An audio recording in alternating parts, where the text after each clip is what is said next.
विष्णु पुराण का एक श्लोक है, तत्कर्म यन्नबद्धाय सा विद्या या विमुक्तये आयासाया परम कर्म विद्यान्यास शिल्प नैपुणम। यानी कर्म वही जो बंधन का कारण न हो और विद्या भी वही जो मुक्ति की साधिका हो। इसके अतिरिक्त और कर्म तो परिश्रम रूप तथा विद्याएं कला कौशल मात्र हैं। आज जब हम शिक्षक दिवस के प्रसंग पर स्वतंत्र भारत के 75 वर्ष और शिक्षकों की भूमिका जैसे महत्वपूर्ण विषय पर चर्चा सुनने के लिए एकत्र आए हैं, तब हमें शिक्षकीय परंपरा और उसके गुरुतर दायित्व पर गंभीरता से स्वाध्याय करने की आवश्यकता है। व्यक्ति निर्माण से लेकर के राष्ट्र के उत्थान पतन की बागडोर शिक्षक के हाथों में रहती है। यह कोई पंचलाइन में नहीं कह रहा, बल्कि ये हमारे इतिहास के स्वर्णिम पृष्ठों पर पसरे हुए अनेक अध्याय इस बात के साक्षी हैं और मेरी इस बात को पुष्ट करते हैं।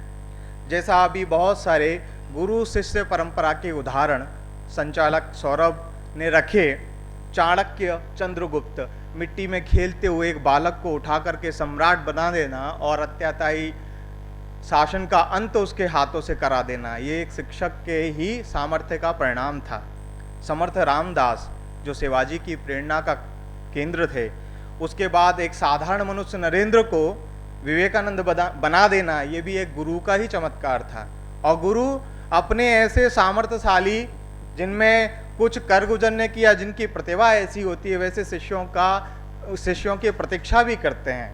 तो रामकृष्ण परमहंस जब स्वामी विवेकानंद को पहली बार देखते हैं तो कहते हैं, नरेंद्र तू कहाँ था अब तक, मैं तेरा कितने वर्षों से प्रतीक्षा कर रहा था। तो ऐसे शिष्य, ऐसे गुरु जिनको पता है कि किनके हाथों इस राष्ट्र के निर्माण का कार्य सौंपना है, वो इस बात को भली प्रकार जानते हैं। भारत विश्व गुरु, जिस शब्द का हम कई बार बड़े गौरव के साथ उच्चारण करते हैं कि भारत विश्व गुरु था, तो भारत विश्व गुरु था तो उसके पीछे शिक्षक का पसीना, उसकी मेधा, वही एक कारण था। शिक्षकों के कारण विक्रमशिला, तक्षशिला, नालंदा जैसे संस्थान थे जहां दुनिया भर से विद्यार्थी हमारे गुरुओं से पढ़ने के लिए आते थे।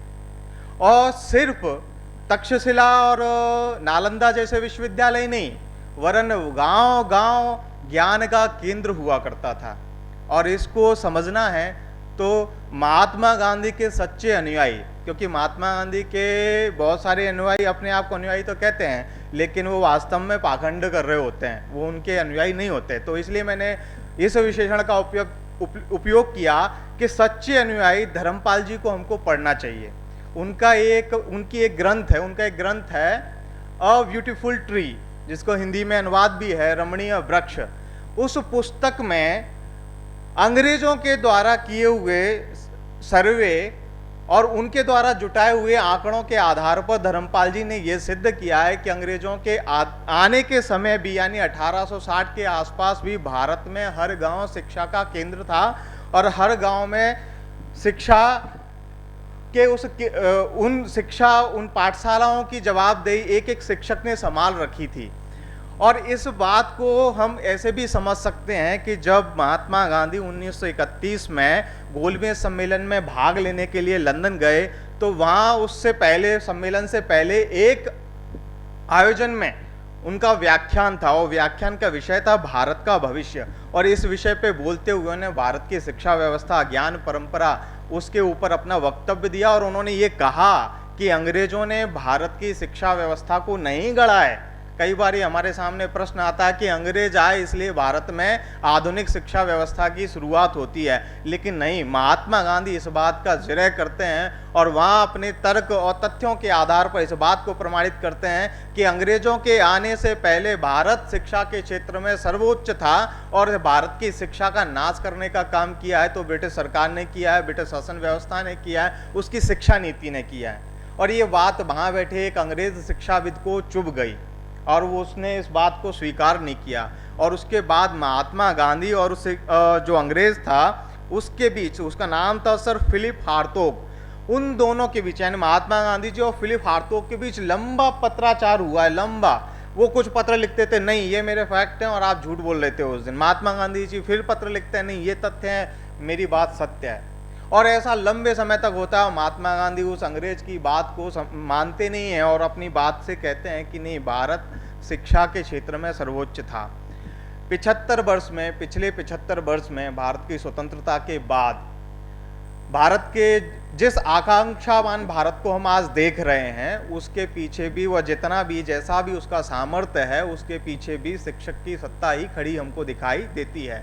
यद्यपि इस बात को हम सब अनुभव करते हैं कि पिछले कुछ 75 वर्षों में हमारे यहाँ गुरु की जो परंपरा थी, जो उसका प्रतिष्ठान था, उसकी जो गौरवमयी स्थिति थी, उसमें निरंतर क्षरण हुआ है। और वो क्षरण राजनीतिक सत्ता के कारण से कह लें या नौकरशाही सत्ता के कारण से कह लें, जिन्होंने शिक्षक की प्रतिष्ठा को धूमिल करने के लिए उनकी मेधा को ऐसे कामों में लगाया जिनके लिए वो नहीं थे। जनगणना से लेकर के मकानों की गिनती और मकानों की गिनती, घर के नंबर लिखवाने तक का काम शिक्षक जैसे गुरुतर दायित्व निभाने वाले व्यक्ति से कराए गए। इससे शिक्षक की गरिमा और उसके गुरुतर दायित्व में कहीं ना कहीं क्षति हुई, हानि हुई और उसके सम्मान में कहीं ना कहीं कमी आई।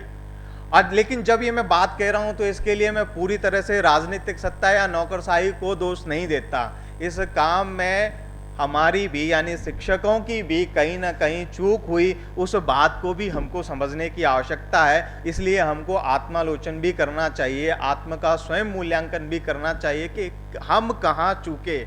गोविंद की कृपा है कि गुरु के सम्मान को बढ़ाने का अवसर फिर से आ गया है और बरसों बाद हमको राष्ट्रीय शिक्षा नीति के रूप में ऐसा मार्गदर्शक दस्तावेज प्राप्त हुआ है जिसका एक प्रमुख उद्देश्य यही है कि गुरु के खोए हुए गौरव को कैसे पुनर्स्थापित करना है इस समाज के सम्मुख। क्योंकि गुरु का सम्मान होगा, गुरु की प्रतिष्ठा होगी तो सब कार्य आसान हो जाते हैं। इसका बहुत अच्छा उदाहरण है एकलव्य द्रोणाचार्य। उसके विवाद वाले पृष्ठ में मैं नहीं जाऊंगा, लेकिन सिर्फ एकलव्य के मन में श्रद्धा थी अपने गुरु के प्रति सम्मान था, इसलिए उनकी अनुपस्थिति में भी उनसे वही शिक्षा प्राप्त करी जो वो राजवंश को दे रहे थे और उनसे अच्छा सीख करके उसने बताया। तो ये गुरु का जो खोया हुआ सम्मान है, उसके प्रति जो श्रद्धा का भाव है, उसकी पुनर्स्थापना करने का कार्य जो है राष्ट्रीय शिक्षा नीति के माध्यम से होना है।